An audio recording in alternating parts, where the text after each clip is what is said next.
കറുപ്പിനെ കുറിച്ച് പറഞ്ഞ മോഹിനിയാട്ടം എന്ന് പറഞ്ഞാൽ നമ്മുടെ കേരളത്തിൻ്റെ തനത് കലയായ മോഹിനിയാട്ടം. അതിൻ്റെ അകത്ത് ആണായാലും പെണ്ണായാലും ഇച്ചിരി സൗന്ദര്യം വേണം എന്നുള്ളത് എൻ്റെ അഭിപ്രായമല്ലേ, അതെനിക്ക് പറയാൻ പാടില്ലേ? അതാണ് അത് അവിടെയായിരുന്നു ഏറ്റവും വലിയ വന്നത്. ആ സൗന്ദര്യത്തിന്റെ അടിസ്ഥാനം കളറാണ് എന്നൊരു സൗന്ദര്യത്തിന് കളറുണ്ടോ? ഞാൻ ചോദിക്കട്ടെ, നിങ്ങളുടെ ചാനലുകളിൽ നിന്ന് എല്ലാ മീഡിയക്കാരും പുറത്തോട്ട് വിടുന്ന മൈക്ക് കൊടുത്ത് വിടുന്ന നല്ല സുന്ദരി കുട്ടികളില്ലാന്നേ ഞാൻ പറയുള്ളൂ. അപ്പോഴോ നല്ല സുന്ദരി സുന്ദരി പെൺകുട്ടികളെല്ലാം പറ്റില്ല. അല്ല, ഞാൻ കണ്ടിട്ടുള്ളത് എന്റെ വീട്ടില് സൗന്ദര്യം എന്ന് പറയുന്നത് തന്നെ സൗന്ദര്യം എന്ന് പറയുന്നത് ഒരു തർക്ക വിഷയമാണ്. കാരണം ഓരോരുത്തരുടെയും ഞാൻ കണ്ടത് എന്റെ വീട്ടില് എന്റെ ഈ പ്രശ്നം വന്നപ്പോ ഞാൻ ഒരു മീഡിയക്കാരും വിളിച്ചില്ല.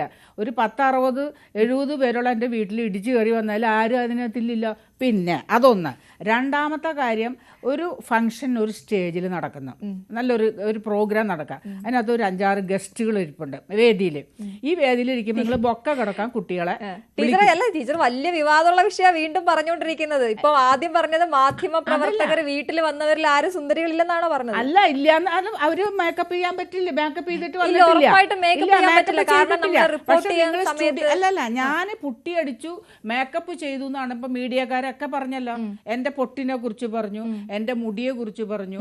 പിന്നെ എന്നിട്ട് അപ്പൊ ഞാൻ ചോദിച്ചു, നിങ്ങൾ ഈ വന്നിട്ടുള്ളവരിൽ എത്ര പേര് മേക്കപ്പ് ചെയ്തിട്ടുണ്ട്? മേക്കപ്പ് ചെയ്യില്ല. പക്ഷേ ഞങ്ങളുടെ തൊഴിലും ഞാൻ ക്ലാസ് എടുത്തുകൊണ്ടിരിക്കുമ്പോൾ എനിക്ക് അഭിനയിച്ച് കാണിച്ചു കൊടുക്കണം. അഭിനയിച്ച് കാണിച്ചു കൊടുക്കുമ്പോൾ അത്യാവശ്യം ഒന്നും ഒരുങ്ങും. അത് ഈ കണ്ണിന് ഒരു മിഴിവ് വന്നിട്ടൊന്ന് അഭിനയിക്കുമ്പോൾ നമ്മൾ സാമാന്യം ഇത്തിരി ഒരുങ്ങും. അപ്പോൾ ഈ ഒരുങ്ങുന്നതിനെ കുറിച്ച് ഞാൻ ചോദിക്കട്ടെ, അപ്പം നല്ല സുന്ദരിയായ കുട്ടികളെ, ഞാൻ നേരത്തെ പറഞ്ഞിടത്തേക്ക് വരികയാണ്, കുട്ടികളെ നിങ്ങളൊരു ബൊക്ക കൊടുക്കാനോ പൂ കൊടുക്കാനോ നിങ്ങൾ അന്വേഷിക്കും. ആരായിരുന്നാലും അന്വേഷിച്ച് ചെയ്യുന്നത് ഞാൻ കണ്ടിട്ടുണ്ട്. അപ്പൊ അതപ്പോ ഒരു കറുപ്പും വെളുപ്പും അങ്ങനെ ഒരു വേർതിരിവ് ഉണ്ടാകാറുണ്ട്. ഞാൻ ചോദിക്കട്ടെ, രാവും പകലും, കറുപ്പും വെളുപ്പും, ദുഃഖവും സങ്കടവും അതെല്ലാം ഉണ്ടല്ലോ. അപ്പൊ പിന്നെ എന്തിനാ നിങ്ങൾക്ക് ഇത്ര വിഷമം? എന്താ ഞാൻ കറുപ്പിനെ കുറിച്ച് പറഞ്ഞത്? ഞാൻ നേരത്തെയും പറഞ്ഞു, ഞാൻ മോഹിനിയാട്ടത്തിനെ ബേസ് ചെയ്താണ് പറഞ്ഞത്. എന്റെ സബ്ജക്റ്റ് അതായിരുന്നു. അല്ലാതെ ഈ കാര്യം കൂടി പറഞ്ഞിരുന്നു അല്ലെ, മാർക്ക് ഇടുമ്പോൾ സൗന്ദര്യം എന്നൊരു കോളുണ്ട്. പക്ഷെ അത് ആ നൃത്തത്തിന്റെ സൗന്ദര്യമല്ലേ? അന്നും എനിക്ക് തോന്നിയൊരു സംശയം. അല്ല, നൃത്തത്തിന്റെ സൗന്ദര്യം അല്ല അത്. അല്ല, അങ്ങനെ തെറ്റിദ്ധരിച്ചിട്ടുണ്ടെങ്കിൽ അത് തിരുത്തിക്കോളൂ. കുട്ടിക്ക് സൗന്ദര്യം വേണം, നൃത്തത്തിന്റെ സൗന്ദര്യമില്ല. അതിന് വേറെ മാർക്കുണ്ട്. അടവുകൾക്ക്, പിന്നെ അടവുകളുടെ ശുദ്ധത എന്ന് പറയും ഞങ്ങളുടെ തിയറിയിൽ. പിന്നെ താളം, പിന്നെ എന്തെന്നാ കുട്ടിയുടെ കൈയും കാലിൻ്റെയൊക്കെ ഒരു ഭംഗി, അരമണ്ഡലത്തിലൊക്കെ ഇരിക്കുമ്പോഴുള്ളൊരു ഭംഗി, അതിന് പ്രത്യേകിച്ച് കോളം. വേഷഭംഗി എന്ന് പറഞ്ഞാൽ സൗന്ദര്യം തന്നെയാണ് അതിനകത്ത് ഉദ്ദേശിക്കുന്നത്.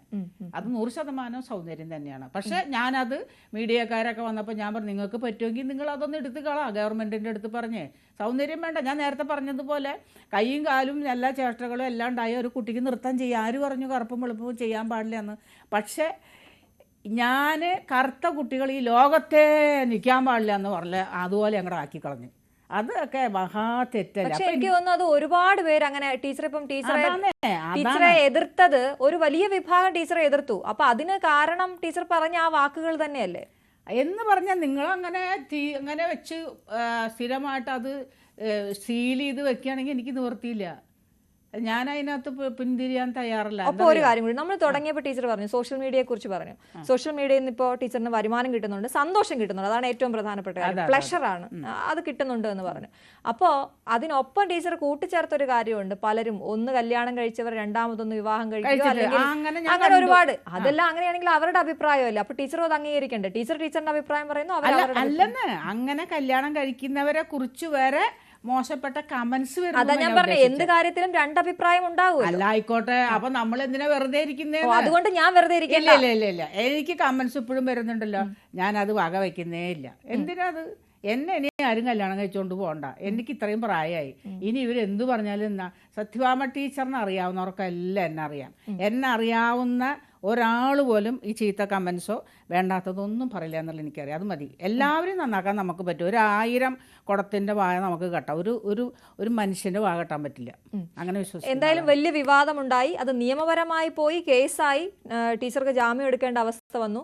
എപ്പോഴെങ്കിലും വീട്ടിൽ തനിച്ചിരുന്നപ്പോൾ ഇത് വേണ്ടിയിരുന്നില്ല, ഞാൻ പറയണ്ടായിരുന്നു എന്ന് തോന്നിയോ? അതെങ്ങനെ തോന്നും? എനിക്ക് നല്ലൊരു പരസ്യമില്ല ഇപ്പോൾ എവിടെ ചെന്നാലും എന്നെ പരിചയപ്പെടുത്തേണ്ട ആവശ്യമില്ല. എൻ്റെ ഈ 2 പക്ഷെ അത് മൂക്കുത്തി മോശമായിട്ടല്ലേ ഇല്ല ഇല്ല ഇല്ല ഇല്ല മോശമായിട്ട് ഒരു മോശമായിട്ട് തോന്നിയിട്ടില്ല. അങ്ങനെ എന്തിനാ ജീവിക്കുന്നത്?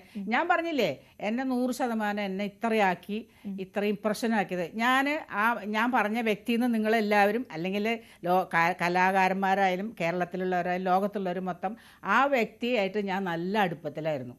ഞാൻ ആ പയ്യനായിട്ട് ഒന്ന് ഫോണിൽ സംസാരിച്ചാൽ തീരുന്ന പ്രശ്നമേ ഉള്ളായിരുന്നു ഇത്. അങ്ങനെ അയാൾക്കൊരു സംശയം, ഞാൻ അങ്ങനെ ചെയ്തിട്ടില്ല എന്നൊരു ഉറപ്പ് എനിക്കുള്ളത് കൊണ്ട് ഞാൻ സംസാരിച്ചാൽ തീരുന്ന പ്രശ്നം ഇത്രയും പ്രശ്നമാക്കിയത് സോഷ്യൽ മീഡിയയാണ്. യാതൊരു സംശയമില്ല.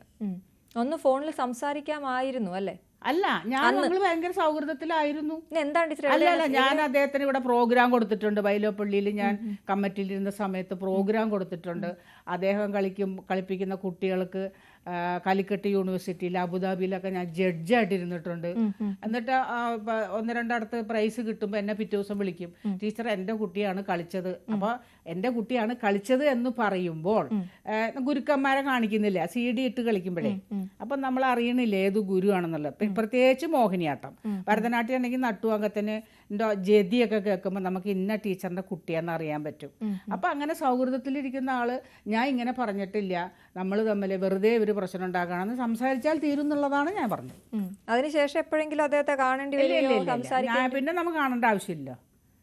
ഇനി ഒരു അങ്ങനെ ഒരു സംസാരത്തിന് താല്പര്യം ഇല്ല ഇല്ല ഇല്ല ഇല്ല ഇനി 100% ഇല്ല. എന്തിനാ ഇനി സംസാരിക്കുന്നത്? ഇങ്ങോട്ട് വിളിച്ചാലോ? ഇങ്ങോട്ട് വിളിക്കേണ്ട കാര്യമില്ലല്ലോ. ഇല്ല ഇല്ല, നമ്മൾ ജാമ്യം എടുത്തിട്ട് വരുമ്പോൾ പിന്നെ ഒരുപാട് നിബന്ധനകളുണ്ടല്ലോ, അതെല്ലാം നമ്മൾ പാലിച്ചല്ലേ പറ്റുള്ളൂ. അത്രയേ ഉള്ളൂ. അല്ലാതെ നമുക്കെന്തോന്ന വിരോധം? ഇപ്പോഴും ഞങ്ങൾ അയാളും ഞാനും ഒക്കെ ഇപ്പോഴും ഈ നൃത്തം പഠിപ്പിച്ച് ജീവിക്കുന്നു. അദ്ദേഹം ഒരുപാട് ഉയർച്ചയിലേക്ക് പോയിക്കൊണ്ടിരിക്കുകയാണ്. ആയിക്കോട്ടെ, നല്ല കാര്യമല്ലേ. അവർ നമ്മളെക്കാളൊക്കെ ചെറുപ്പമല്ലേ അവരൊക്കെ. അപ്പം നമ്മൾ എന്തായാലും കുറച്ച് അവരെക്കാളൊക്കെ പ്രായക്കൂടുതലുണ്ട്. അപ്പം നമ്മൾ ഓരോരുത്തരെ വളർച്ച, അവരെന്നല്ല അയാളുടെ എന്നല്ല, എല്ലാവരും വളർന്നു വരട്ടെ. കലയല്ലേ, ഞങ്ങൾ കലാകാരന്മാരില്ലെങ്കിൽ ലോകമില്ലല്ലോ. അങ്ങനെയാണ് ഞാൻ വിശ്വസിക്കുന്നത്. ടീച്ചറെ സോഷ്യൽ മീഡിയയുടെ കാര്യം പറഞ്ഞപ്പോൾ ആ സമയത്ത് ചെറിയ കുട്ടികൾ പോലും ടീച്ചറെ ഇമിറ്റേറ്റ് ചെയ്യുന്നൊക്കെ ഉണ്ട്, അതൊക്കെ കാണുന്നുണ്ടായിരുന്നോ? അതിനൊക്കെ ഞാൻ ഇപ്പം മറുപടികൾ കൊടുക്കുകയാണ്. കൊടുക്കുമ്പോൾ പിന്നെ അവർ തന്നെ വല്ലാതെ ആവുന്നുണ്ട്. അപ്പം ഞാനും എൻ്റെ മനസ്സിലുള്ളത്, ഞാൻ അവർക്ക് മറുപടി കൊടുക്കാനൊന്നും പോയില്ല. എങ്ങനെ ഫോണിലോ എന്നെ വിളിക്കുമ്പോഴോ എന്നെ ചിലരൊക്കെ വിളിച്ച് ഇവർ എനിക്കെതിരെ ഇട്ടപ്പോൾ സത്യഭാമ ടീച്ചറിന് ഇങ്ങനെ ഒരു അവസരം വരും എന്നുള്ളത് ഇവരാരും വിചാരിച്ചില്ല. അന്ന് തന്നെ ചെയ്തിട്ടുള്ളവർക്ക് എല്ലാം ഞാൻ വെട്ടിപ്പായിട്ട് ഇപ്പോൾ കൊടുത്തിരിക്കും. അത് യാതൊരു സംശയമില്ല. അപ്പം എന്തെന്നാ അവർക്കൊരു കേസിനോ എനിക്കെതിരെ പരാതിക്ക് പോകാൻ പറ്റില്ല. എന്താ അറിയോ, ഞാനതെല്ലാം സെറ്റാക്കി വെച്ചേക്കല്ലേ, ഇവരെന്നെ പറഞ്ഞതല്ല. അപ്പോൾ ഇവർക്ക് എനിക്കെതിരെ എങ്ങനെ പോകാൻ പറ്റൂ?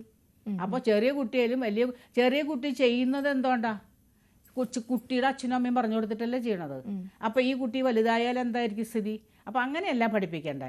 അത് അവർ തമ്മിലുള്ള പ്രശ്നം, അല്ലെങ്കിൽ അത് ഇന്നതാ പ്രശ്നം എന്ന് കുട്ടികൾക്ക് പറഞ്ഞു കൊടുക്കുക. നേരത്തെ ഞാൻ ചോദിച്ച ചോദ്യം അതാണ് ടീച്ചറെ. ഒരു കുട്ടിയോട് കലാമണ്ഡലം സത്യഭാമ ടീച്ചറിനെ കുറിച്ച് പറയുമ്പോൾ ടീച്ചറിന്റെ ഇപ്പോൾ ഇതുവരെയുള്ള ജീവിതത്തിൽ ടീച്ചർ എത്രയോ വർഷമായിട്ട് എത്രയോ ശിഷ്യരുള്ള ഒരു ടീച്ചറെ ഇങ്ങനെ ആയിരുന്നില്ല ഈ പുതിയ കുട്ടികൾ അറിയേണ്ടത്, അങ്ങനെ എനിക്ക് തോന്നിയിട്ടുണ്ട്. ടീച്ചറിന് അങ്ങനെ തോന്നിയില്ല? അങ്ങനെ എന്നുള്ളത് അതിന് ഒരു ഉറക്കം കൊണ്ട് നേരം വെളുക്കുമോ? ഇല്ല. ചിലപ്പോൾ നമ്മൾ ഒന്ന് ഉണരും, മനുഷ്യരായ ഒന്ന് ഉണരും, എല്ലാവരും ഉണരും, പിന്നെയും നമ്മൾ ഉറങ്ങും എന്ന് പറഞ്ഞ പോലെ ഇതൊന്നും വലിയ കാര്യമല്ല. എനിക്ക് ആ സമയത്ത് പിന്നെ ഈ പത്രത്തിലും TV യിലും എല്ലാ മീഡിയയിലൊക്കെ ഇങ്ങനെ വന്നുകൊണ്ടിരിക്കുമ്പോൾ ആരായിരുന്നാലും എൻ്റെ സ്ഥാനത്ത് കുട്ടിയായിരുന്നാലും ഒരു എന്തായി ഏതാന്നുള്ള സംശയം വരും. അതെനിക്കും വന്നു. എനിക്ക് വന്നില്ല എന്ന് പറയാൻ പറ്റും. ഞാൻ അങ്ങനെ മനുഷ്യനല്ല, എനിക്കും വന്നിട്ടുണ്ട്. പിന്നെ ഇപ്പം ഞാൻ അതിനും വേണ്ടും നല്ല പോലെ ആരെന്ത് പിന്നെ ഇപ്പോൾ സത്യം പറഞ്ഞാൽ വിശ്വസിക്കൂല എന്നുള്ളത് എനിക്ക് അറിഞ്ഞൂടാ.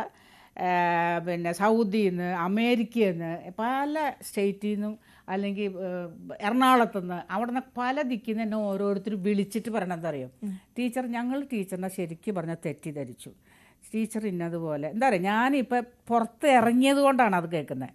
ഞാനിപ്പോൾ സോഷ്യൽ മീഡിയയിൽ ഇറങ്ങി എൻ്റെ കാര്യങ്ങൾ ചെയ്യുന്നു. എൻ്റെ കഴിവിനെ പലരും എന്തോ പറഞ്ഞറിയോ, അവരിനി അവരിനി രക്ഷപ്പെടില്ല, അവരുടെ എല്ലാം തീർന്നിട്ടില്ല. ഞാൻ ചേട്ട കുടഞ്ഞ് ഞാൻ എഴുന്നേറ്റ് ഞാൻ പാടിയും എൻ്റെ പിള്ളേർ കളിച്ചതും എൻ്റെ എല്ലാ പ്രോഗ്രാംസും ഈ മീഡിയയിലെല്ലാം ഇട്ടുകൊണ്ടിരിക്കുക. എൻ്റെ മീഡിയയല്ല എൻ്റെ പേജിൽ ഇങ്ങനെ ഇട്ടുകൊണ്ടേ ഇരിക്കുകയാണ്. അപ്പോൾ ആൾക്കാർക്ക് മനസ്സിലായി ഞാൻ അങ്ങനെ പുറകോട്ട് പോവില്ല എന്നുള്ളത് ഒന്ന്. പിന്നെ കുറേ പറഞ്ഞ എന്താ പറയുക, അവർക്ക് എനിക്ക് കഴിവില്ല എന്ന് ഒരു കലാകാരൻ പറഞ്ഞാൽ ഞാൻ വിശ്വസിക്കാം. ഒരു കലാകാരൻ പറയട്ടെ കേരളത്തിലെ. ടീച്ചറിന്റെ അത്തരത്തിലുള്ള കഴിവുകളെയൊന്നും ആരും ചോദ്യം ചെയ്തില്ല. അവർക്ക് കഴിവില്ല, അവരിനി ഒന്നുമല്ലാതെ ഒന്നുമല്ലാതെ പോയിട്ടില്ല. ഞാൻ പുറത്തോട്ടും ഇങ്ങോട്ട് വന്നില്ലേ. ഇപ്പോൾ ഇനി കുറേയും കൂടെ സജീവമാവും. എന്ത് കുഴപ്പം? ഞാൻ അതിനും വേണ്ടി ഒരു തെറ്റൊന്നും ചെയ്തിട്ടൊന്നുമില്ല. എന്തെല്ലാം നമ്മുടെ ഈ ലോകത്ത്, നമ്മുടെ ഈ കൊച്ചു കേരളത്തിൽ നടക്കണം.